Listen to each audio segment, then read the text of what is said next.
Hi, Rick Travis here with the California Rifle Pistol Association at the International Sportsman's Exposition, largest collection of fishermen and hunters in the state of California, trying to project how we're going to come out of COVID, move forward. Today with our partner CCACAL is Wayne, my partner. Good to see you, Wayne. Good to see you, sir.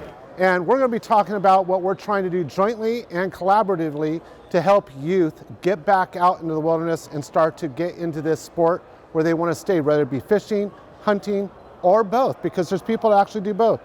So Wayne, what are you guys doing at CCACAL to help youth get more involved? Because I know you guys do a ton of things, so it's kind of rhetorical when I say it, but. We do a lot of things to try to get the youth out. One, it's about, first of all, education, making sure that they understand how to be a responsible and a good angler on the water. We try to train them, educate them on the right ways to catch and release, how to measure, how to be responsible with your tackle, not to pollute. And then we take them out and we actually take them fishing. We have lots of good programs with Rollo Kids at Sea, and we partner up with other groups like Department of Fish and Wildlife and our sport fishing boats. And we take the kids out fishing and we teach them how to be a good fisherman.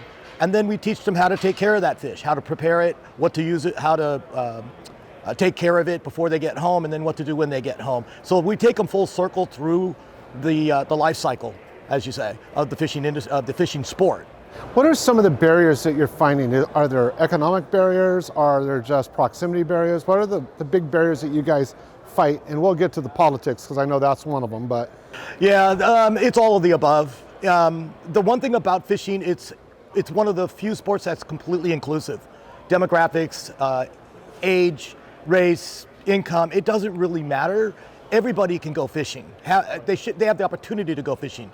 Whether or not they can find the access to it, they have some mentor to be able to take them, if they have somebody to guide them, those are usually the factors. So we try to find those youths that are in those areas that don't have those opportunities, and we try to provide those opportunities. Because once you get the spark, once you give them that spark, a lot of times then that'll be the catalyst to keep them in our sport. So, you know, a lot of people our age and older, and even some younger, make the argument all the time in the sports of, well, everybody's been able to do this. But you and I know that there are people actually politically trying to make it so you can't carry on the tradition of fishing, which is as old as mankind. So let's talk about that here in California. What does that battle look like for your organization? Right now, we are in a really bad spot. We're at a spot where everything's colliding.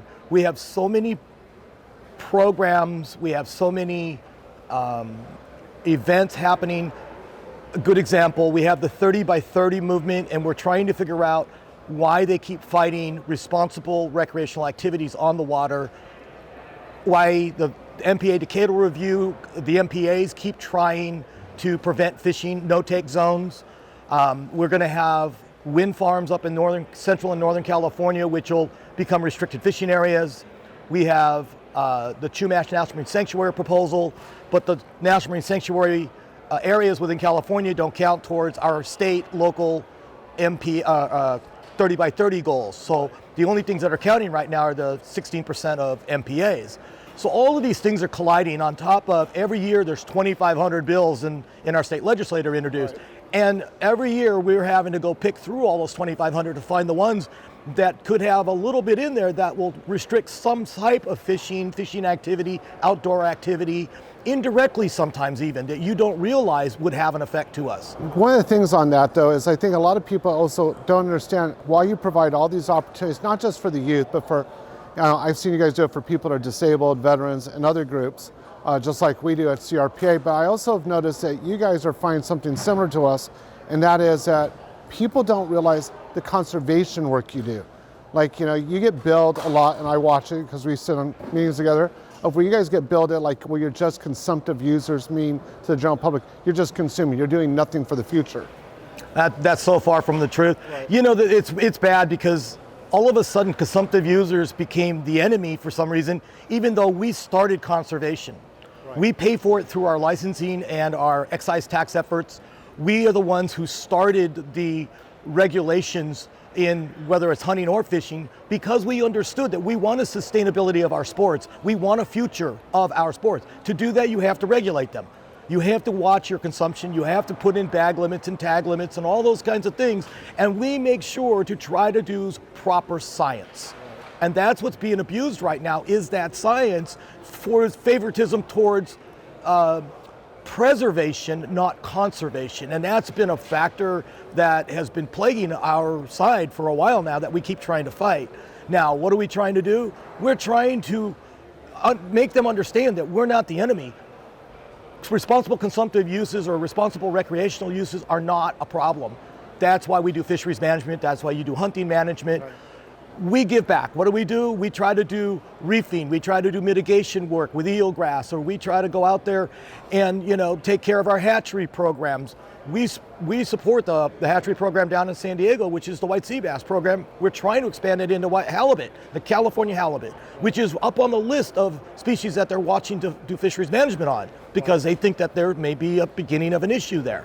Well, we're right there positioned to try to help that along, and we're fighting our own department on things like that. And I think that's important, because you bring up the thing, you're not waiting for it to get on a critical list. You see that there's a potential, and you're already out there trying to mitigate that risk. Absolutely. And yet that word's not getting out. That's part of the goal of this video, is to try to let people know on the hunting side and the general public that you guys are just as dedicated. I know Jerry Brown said a couple years before he left office, and not always our friend, but not always our enemy, that both sides of the house have done more over the last almost 100 years to preserve and conserve all these different species, and yet we get beat up in the press all the time by the people that collect money, buy nice cars and homes, and actually do nothing to save these species. Because they're listening to the propaganda that's put in front of them, and you can't, it's hard for our side. We get hurt either way. If we have a really good season or a really good year and we have a high take, then we're overfishing or over hunting, right? If we don't take enough, then, oh my God, the species is crashing. We can't win either way on the argument, because the propaganda is what's pushing that agenda item, right? So we have to do a better job getting out in front of people that responsible recreation isn't the enemy, and that you better start watching that you're not going to lose your rights to access those recreational opportunities. And it's not just hunting and fishing. It's going to be mountain biking and hiking and going out to the beach and use tide pools. All that stuff is coming around.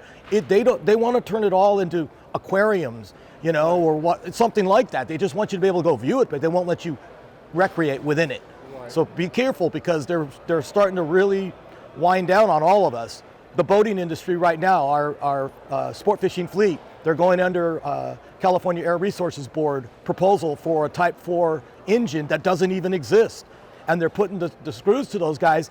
But all we're asking is responsible, reasonable measures to get to their goal, but don't stranglehold us and put us out of business. You guys aren't the guys that are coming out and scraping the bottom of the ocean floor and tearing everything up, yet you get labeled with those people that do it. We do and we don't. That's the weird part. The recreational side gets looped in when there's always a bad thing, but we get separated out when they want to regulate us. Right now, they separated out commercial fishing passenger vessels, our sport boat fleet, away from commercial fishing. The first word in there is commercial. They all should have stayed the same under the same regulation proposal, but they broke us away, and then they called this group hovercraft. So ferries and harbor boats and tugs and those guys all got looped in with commercial passenger fishing vessels, which is completely weird. And then how do people get involved with you?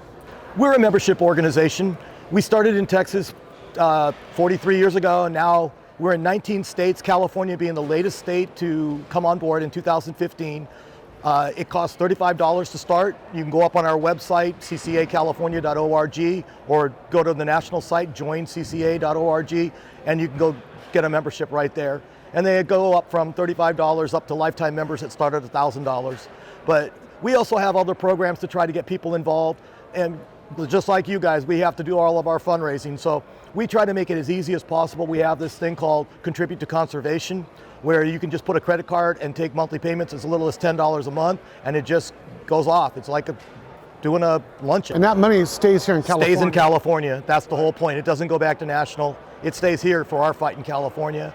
We have another one called Annual Financial Sponsors, because there's businesses that want to come on board, even though we're a membership organization. Right. That's personal. If you want to bring a business on board, we have a thing called Annual Financial Sponsorships, and we can sign you up there, and then you can write it off through your business. So folks, this is all to say that The fishing side of the house is working with the hunting side of the house.